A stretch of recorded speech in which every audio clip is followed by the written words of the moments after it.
안녕하십니까. 수월 연재입니다. 오늘 아침에는 해가 아주 잘 떠가지고 화창한 날씨입니다.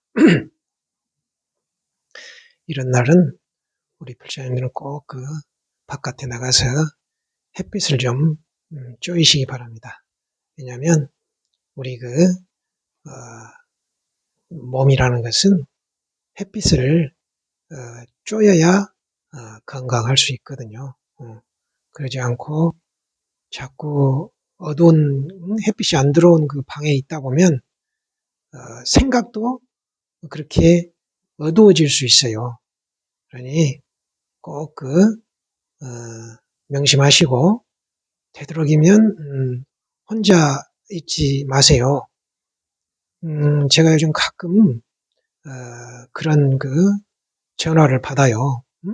나이 드신 분이 갑자기 치매가 심해지고 우울증이 오고 이렇다는 거예요. 그래서 저는 이제 그런 말 들을 때마다 그분을 혼자 두지 말고 사람하고 어울리게 하고 되도록이면 햇빛을 많이 쬐이라고 그러세요. 이렇게 이제 당부를 드립니다. 그러니까 이 영상을 시청하시는 우리 불자님들께서도 되도록이면 햇빛을 많이 쬐이려고 노력하시고 사람들하고 많이 어울리려고 노력을 하십시오. 왜냐하면 우리 인간이라는 것이 속성이 그래요. 혼자 격리되어 있으면 생각이 병들어요. 생각도. 그래서 그러지 마시고 우리 사람은 사회적인 동물이거든요. 사람하고 어울려야 돼요. 이제 저같이 이 먹고에 이제 아주 적응된 사람, 이걸 위해서 이제 몸받은 사람들은 혼자 이렇게 사유하는 생활을 해도 괜찮지만 그래도 저도 햇빛만 나면 밖에 가서 걷습니다. 그렇기 때문에 정신적으로 건강할 수 있는 거거든요. 그러지 않고 햇빛 쬐이는 것을 소홀히 하고 또 지금은 시대적인 상황이 사람이 없잖아요. 주변에 사람이 없어요. 저도 여기 지금 주변에 사람이 없습니다. 그냥 다 독거노인들이에요.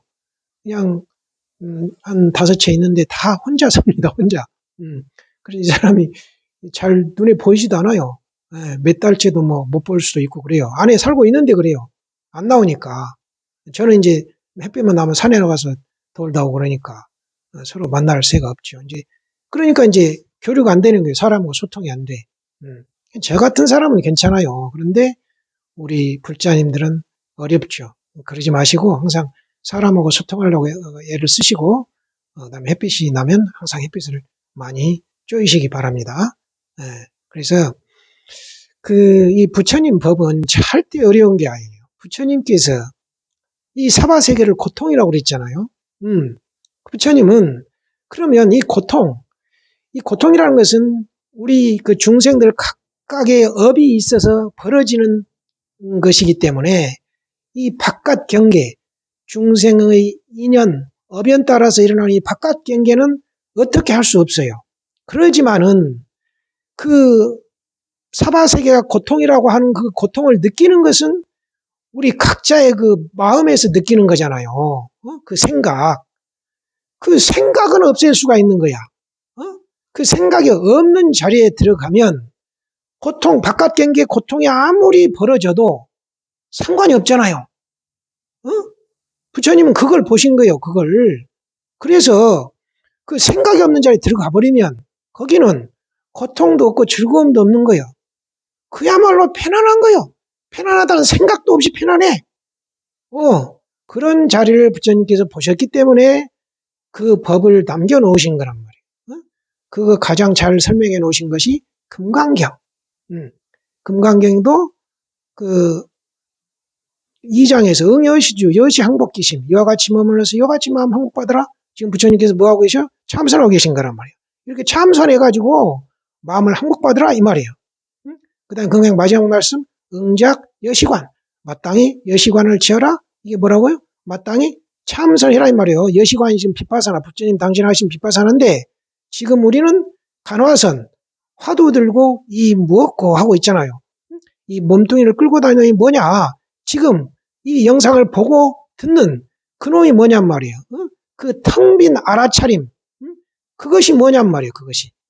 그 속으로 들어가 버리면 거기에는 텅 빈 알아차림이니까 텅 비었잖아요. 아무 생각도 없어. 아무 생각도 없기 때문에 바깥 경계가 내 인연 따라서 어떤 고통스러운 상황이 오더라도 나는 아무 상관이 없는 거야. 생각이 없기 때문에. 고통이란 것도 느끼질 않는 거야. 나한테 오긴 하겠지만. 부처님께서 뭐라고 그랬었어요? 금강경에서. 과거 당신이 인욕선이 되셨을 때 가리왕이 당신 몸을 잘랐다 하잖아요.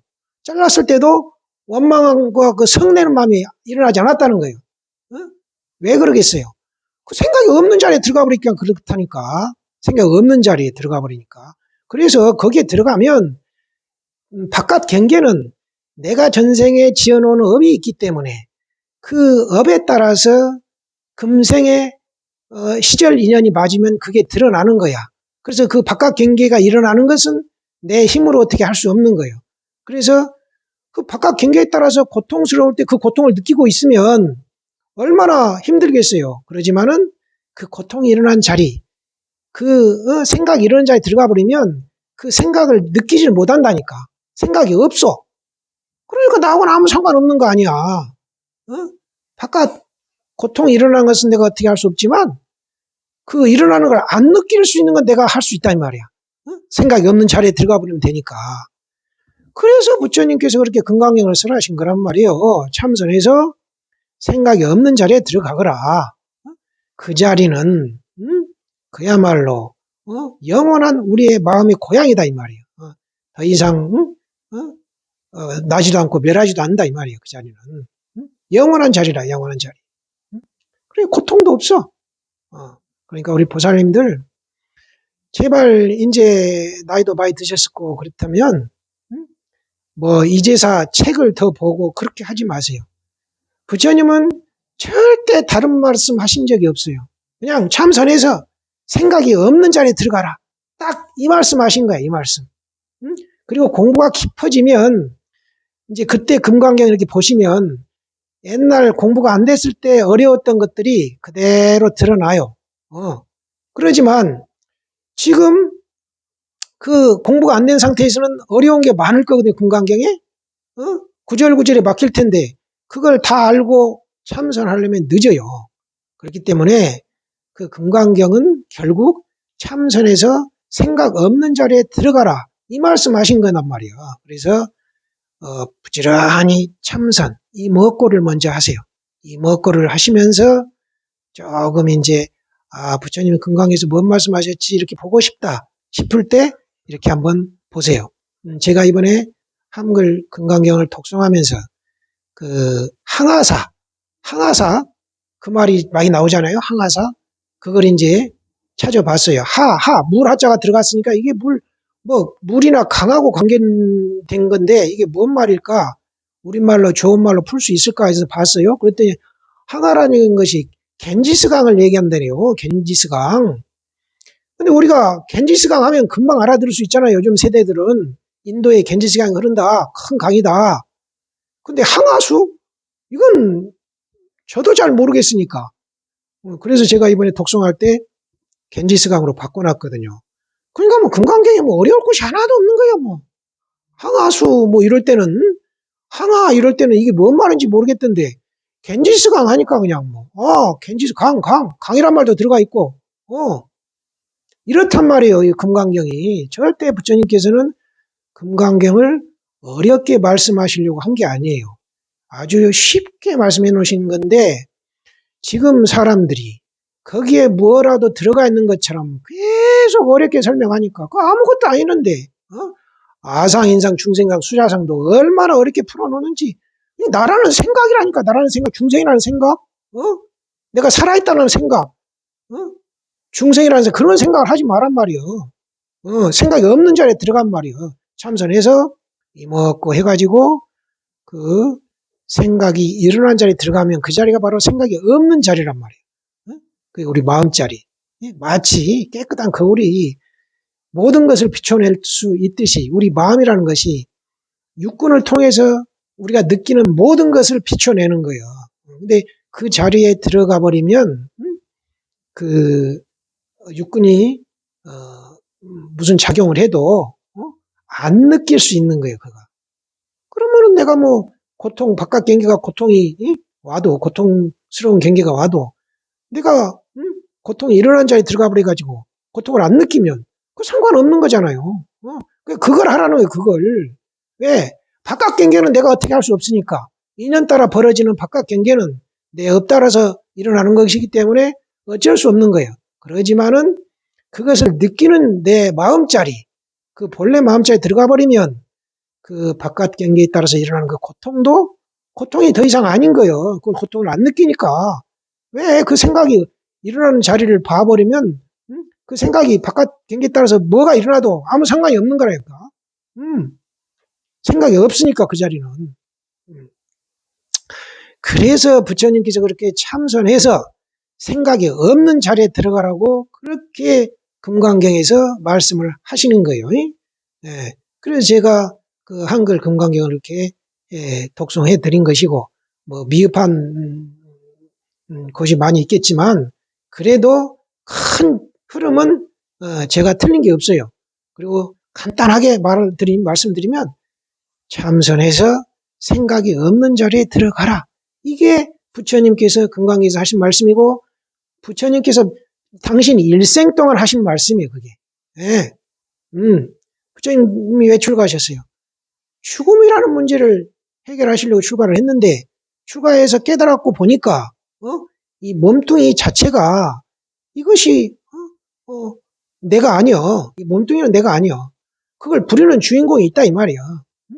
그렇지만 이 몸뚱이가 없으면 이 주인공도 이 사바세계에 놔둘 수가 없어요.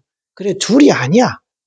따로따로 볼 것은 아니지만 그렇지만 이 몸뚱이에 너무 집착해가지고 평생을 이 몸뚱이 단장만 하다가 갈 일은 아니지요.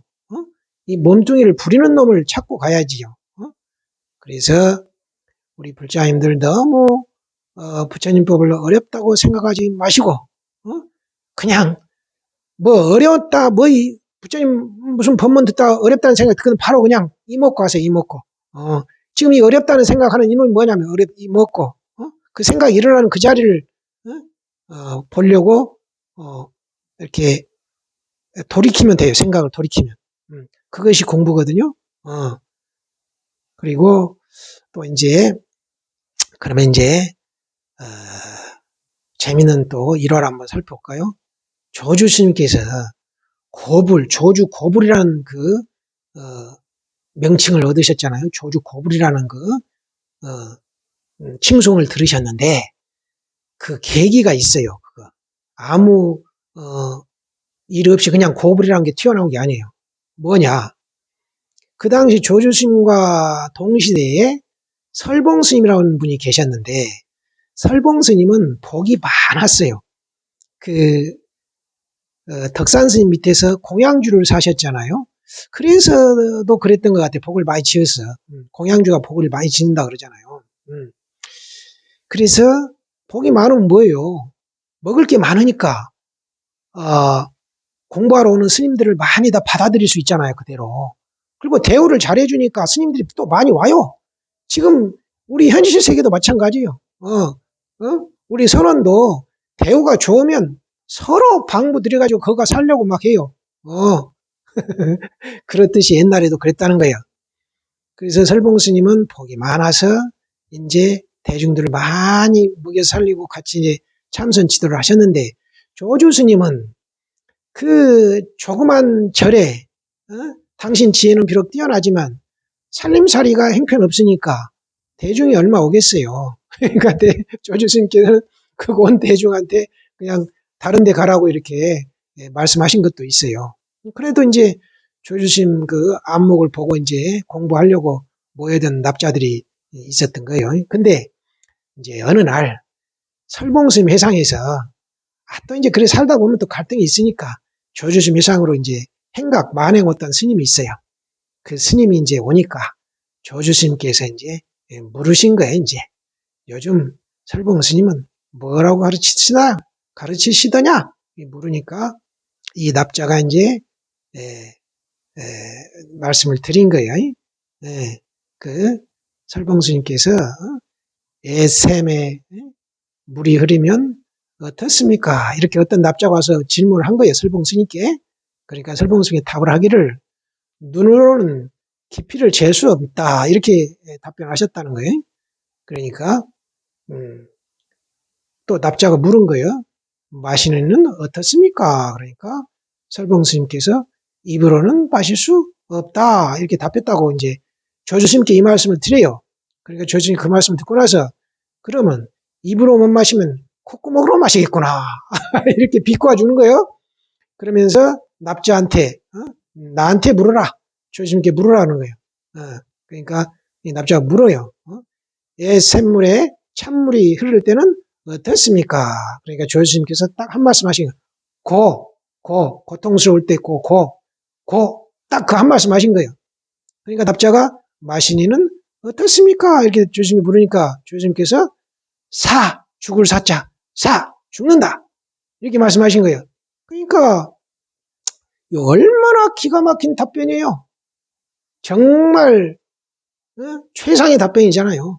이 납자가 설봉스님께 가서 이 말씀을 드린 거예요. 그러니까 설봉스님이 그 말씀을 듣고 고불 예 부처님이시다. 이렇게 찬탄을 하셨던 거예요. 그리고 나서 이 화두에 대해서는 다음부터 답변을 안 하셨대요. 말을 안 하셨대요. 이 일화가 중국 천지에 알려져 가지고 조주스님께서 고불이란 칭호를 얻으신 거예요. 예 부처님이시라는 칭호. 지금 들어보니까 어때요? 얼마나 기가 막힙니까? 샘물에 찬물이 흐를 때 어떻습니까? 고통이다. 마시니는 어떻습니까? 죽는다. 설봉스님 답변하고 비교해보세요. 샘물에 찬물이 흐를 때 어떻습니까? 눈으로는 깊이를 잴 수 없다. 마시니는 어떻습니까? 입으로는 마시지 못한다. 조심 답변하고 고통이다. 죽는다. 이 답변하고 비교하면 어떠세요? 우리 공부가 뭔지 모르는 우리 불자님들 들어봐도 딱 느껴지시죠? 공부인의 지혜가 이래요.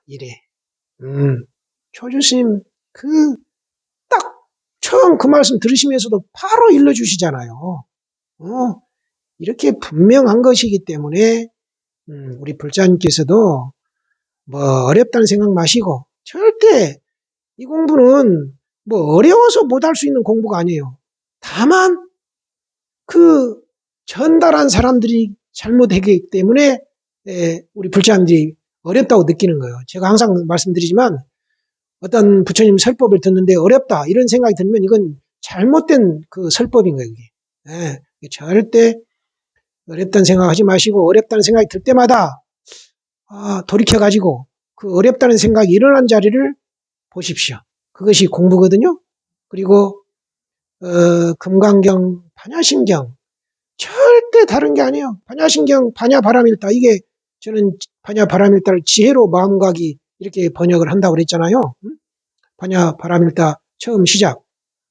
관자재보살 행심 반야바람일다시 조견온 개공도일체고의 관자재보살이 지혜로 마음가기를 깊이 행할 때 온이 공한 것을 비추어 보고 모든 고통에서 벗어났느니라.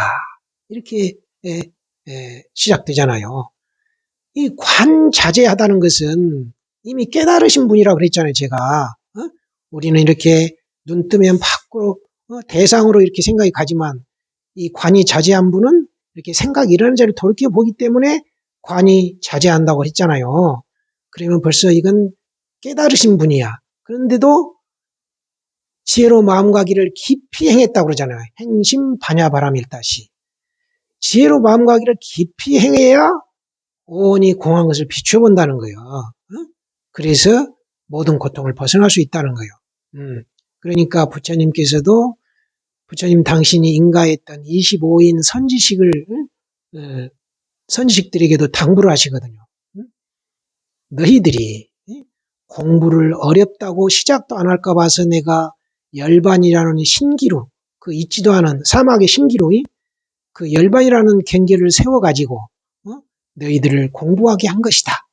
그러니 그 열반이라는 경계에 안주하지 말고 부지런히 공부해라, 정진해라 이렇게 당부하시거든요. 그러니까 그 25 선지식들이 깨달았다고 인가받은 선지식들이 눈물을 줄줄 흘리면서 열심히 정진하겠습니다. 이렇게 답변하신 게 나와요. 그러니까 우리 불자님들께서도 꼭 명심하시고 오늘같이는 좋은 날씨 화창한 날은 밖에 가서 햇빛 쬐이면서 요즘 봄 꽃도 많이 피었으니까 꽃 향기 맡으시면서 이 향기가 일어나는 이 자리가 어떤 자리인가 한번 돌이켜서 이 먹고를 하시기 바랍니다. 그렇게 경치 좋은 데 가서 이 먹고 하고 오면 얼마나 좋아요. 저도 아마 점심 먹고 올라가서 이제 그거 하다 햇빛 쬐이면서 이 먹고 하다가 올 예정입니다. 감사합니다.